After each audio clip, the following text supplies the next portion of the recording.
विनय शर्मा एक सामान्य सा आदमी अपनी दुनिया में बसा हुआ था। उसकी दिनचर्या व्यापारिक काम और रात का वक्त घर परिवार के साथ बिताने में ही गुजरता था। लेकिन एक दिन एक खुदरा दिन ने उसके जीवन को हिला दिया।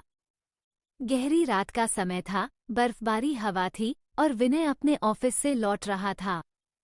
जब उसने अपने घर की ओर कदम बढ़ाया तो उसने सुना कि कोई उसके पीछे चल रहा है।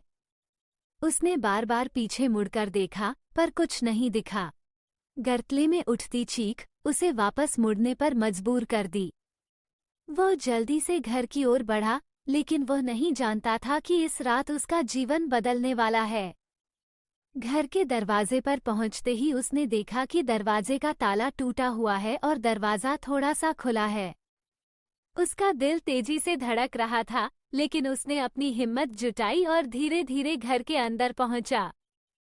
वह एक छोटे से हॉल में खड़ा हो गया और वहां कुछ अजीब सा था। हॉल की दीवारों पर लगे पुराने तस्वीरों की चांदनी में वह देखा कि उसके घर में कुछ तो गड़बड़ है। उसने सोफे पर बैठा एक अजीब सा आदमी देखा। उसका चेहरा आंधारित था और उसकी आंखें काली थीं। विनय ने तुरंत पूछा, तुम कौन हो? आदमी हंसते हुए जवाब दिया, मैं तुम्हारा नया पड़ोसी हूँ। नाम है राजनीति शर्मा। विनय ने सोफे पर बैठने के लिए उससे अनुमति मांगी, पर उसके मन में बड़ी सी उलझन थी। अचानक राजनीति ने अपनी बट्टी को निकाला और कहा, तुम्हारा घर बहुत ही खूबसूरत है। उसने हंसते हुए कहा, मुझे पसंद है। विनय ने चिंगारी में बह निकाली और कहा, तुम यहाँ कैसे आए हो और ताला कैसे टूटा?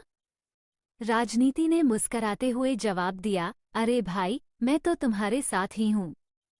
तुम्हारे साथ बिताने का मन है, विनय ने समझाया।